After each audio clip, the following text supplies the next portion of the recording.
Chers amis, très heureux de venir vous retrouver dans notre émission Réflexion. Aujourd'hui, le thème de cette émission sera la rencontre.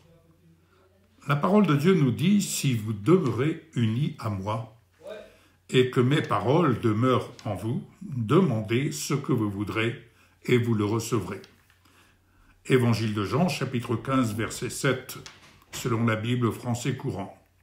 Autre version, si vous demeurez en moi, et si mes dires demeurent en vous, demandez ce que vous voudrez, et cela viendra à vous. Version Chouraki, Jean 15, verset 7.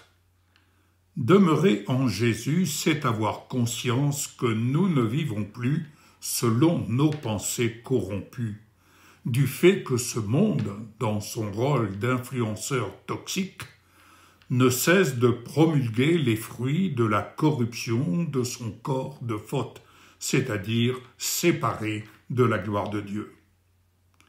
Demeurer en lui traduit un changement intérieur sur l'extérieur de notre être, esprit, âme, corps, pour apprendre du souffle sacré, entendons l'Esprit Saint, et nous réveiller et nous affectionner à un nouveau mode de pensée que nous inspirent les dires du Seigneur Jésus-Christ.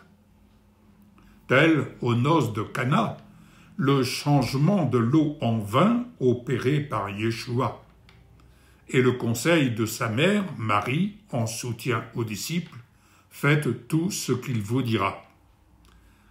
La vie de prière, selon Jésus, ne doit pas ressembler à un moulin à vent. Elle nous oblige, sous le couvert du souffle sacré, à penser la volonté de Dieu pour traverser toutes circonstances, favorables ou non, à la lumière de ses dires. En effet, les dires de notre Seigneur Jésus-Christ, lorsqu'ils trouvent le chemin de notre cœur, nous réveillent à l'adhérence, c'est-à-dire à la foi, et sa vie qui en découle nous réhydrate esprit, âme, corps. Examinons ce que Dieu ordonne à Josué. Que lui conseille-t-il? Cet acte de la Torah ne se retirera pas de ta bouche. Murmure-le jour et nuit, pour garder et faire tout ce qui est écrit. Oui, alors tu triompheras en ta route, alors tu seras perspicace. Ne t'ai-je pas ordonné? Sois fort et ferme, tu ne trembleras pas, tu ne t'effareras pas. Oui, Adonai, ton Elohim, sera avec toi partout où tu iras. Josué, chapitre 1er, versets 8 à 9, toujours dans la version Chouraki. Le sens de murmurer, c'est de dire à voix basse les dires d'Adonai. C'est de fredonner ses dires. C'est même bruire ses dires. De susurrer ses dires. L'action de cette adhérence, c'est-à-dire de cette foi, par le souffle sacré, l'Esprit Saint, vient alors influer de sa vie sur notre mode de pensée, nous dotant d'un esprit pénétrant et réfléchi qui comprend rapidement et avec clairvoyance ce que Jésus, Yeshua, attend de nous. En conséquence de l'action de cette adhérence, la promesse d'Adonai que nous murmurons, susurrons, bruitons, nous assure en finalité de goûter la victoire de Jésus sur les ténèbres de ce monde où, en fait, nous ne sommes que des voyageurs. Prenons l'exemple de David. Tel le jeune David, devant le géant Goliath et son porteur de bouclier, nous en donne une illustration vivante. En son temps, l'adolescent qu'il était considéré face à un géant de ce monde, il y a peu ou pas à espérer de lui selon la pensée de ce monde, sans adhérence, c'est-à-dire sans foi. Cependant, voyons le contraste avec l'armée d'Israël. Tout homme d'Israël, en voyant l'homme, s'enfuit en face de lui. Et il frémisse fort, nous dit la parole. 1 Samuel, chapitre 17, verset 24. Ainsi, tout homme d'Israël, armé, équipé militairement, en route sur les ordres de Saül, était effaré face à Goliath au point de fuir à l'influence toxique qu'il émanait du fait de sa stature. L'esprit de chaque homme était embué par la peur, ne pénétrant pas les dires d'Adonai, bien loin de là, aveuglé, aucune issue, ne voyant que la projection de leur débâcle. Le jeune David, au souvenir récent du témoignage que lui avait rendu à plusieurs reprises Adonai, avait l'esprit pénétrant les dires d'Adonai. L'adolescent, d'ailleurs, réfléchit qu'il était devenu, par son adhérence, posséder la clairvoyance de l'aboutissement de la victoire des dires d'Adonai sur le géant Goliath. C'est par son adhérence sur les dires d'Adonai qu'il s'est mis à courir à la rencontre de Goliath. Oui, il s'est mis à courir, nous dit la parole. Ce dernier, méprisant l'adolescent et venant vers lui avec ses propres armes et son porteur de bouclier. Or, son mépris le rendait aveugle quant à l'action du souffle sacré qui animait David, ayant en main une simple fronde et quelques pierres. David, jeune adolescent de son temps, faible au regard des autres, était le choix de Dieu. Il était le frondeur d'Adonai. Il était la pierre vivante d'Adonai. Il était le bras d'Adonai. Il était l'acteur d'Adonai. Il était la signature d'Adonai. Ainsi, Adonai révéla ses dires avec David. Le faible dira « Je suis un héros ». Joël 3, verset 10, version Shurak. Que répliqua-t-il à Goliath?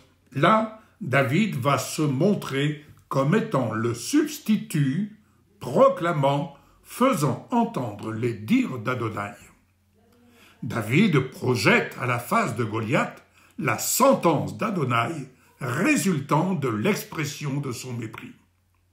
Et, avec adhérence, l'esprit de David pénètre les dires d'Adonai, et tandis qu'animé du souffle sacré, entendez l'Esprit Saint, il va lui proclamer avec assurance la sentence, la justice qui lui est réservée. En effet, David dit aux Philistins, « Tu viens vers moi avec une épée, une lance, une javeline ? Moi-même je viens à toi au nom d'Adonai Sébaoth, l'Élohim des bataillons d'Israël que tu as outragé.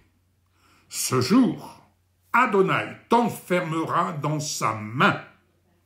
Je te frapperai, je couperai ta tête sur toi, je donnerai le cadavre du camp des Philistins, ce jour au volatile des ciels et à l'animal de la terre. Et toute la terre le pénétrera. Oui, il existe un Elohim pour Israël.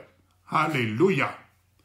1 Samuel chapitre 17, versets 45 à 46. Si aujourd'hui nous n'avons plus à combattre contre la chair et le sang, toutefois en route avec Jésus-Christ, notre libérateur, nous avons à combattre des esprits similaires, méchants, méprisants dans les lieux célestes, qui s'élèvent sur notre route face à notre adhérence à la proclamation de ces dires.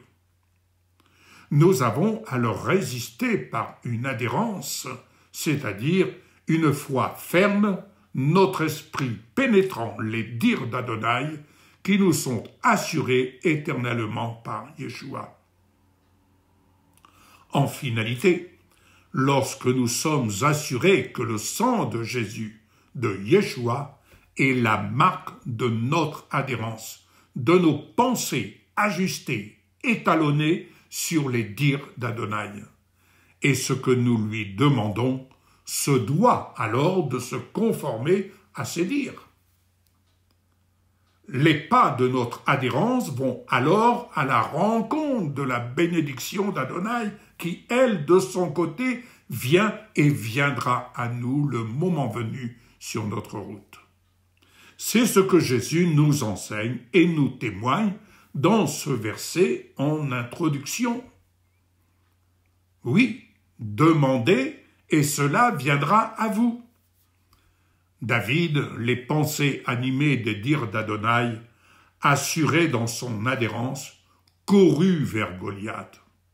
Visuellement, nous pouvons dire qu'il courut vers la bénédiction d'Adonai qui venait à sa rencontre pour libérer l'âme des bataillons d'Israël de leur angoisse, les tenant en captivité, dans une espérance vaine, improductive de succès.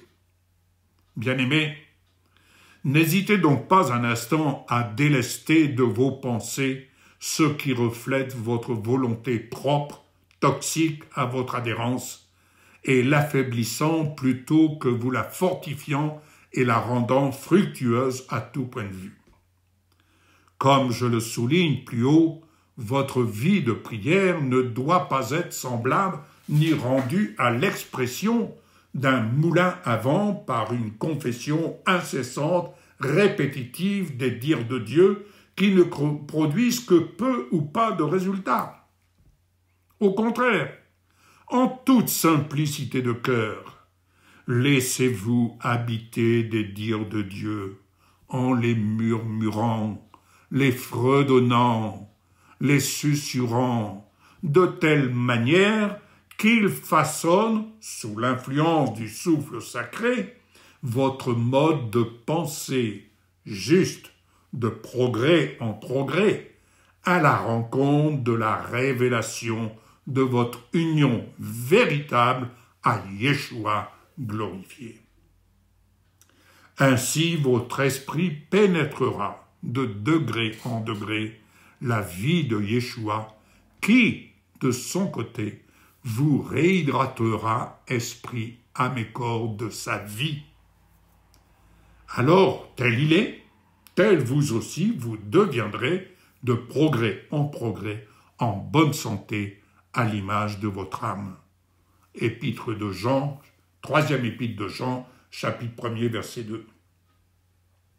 Et vous ne ressentirez plus ce sentiment d'une vie spirituelle desséchée, mais votre âme assoiffée vous incitera à puiser de plus en plus dans les dires d'Adonai pour que de votre faiblesse, le héros de la foi se réveille en vous.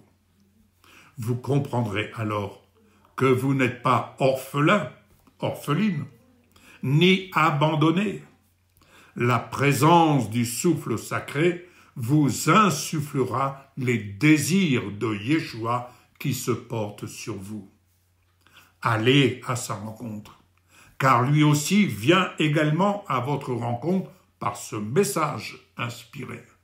Faites-en bon usage par votre adhérence en action. La bénédiction d'Adonai marche à votre rencontre. Partagez autour de vous. D'autres sont en attente de cette bénédiction d'Adonai. Faites-la suivre au nom de Yeshua, dans l'adhérence sur la route avec Yeshua. Je vous souhaite une excellente journée, une excellente route, que vous soyez ainsi fortifiés à tout point de vue.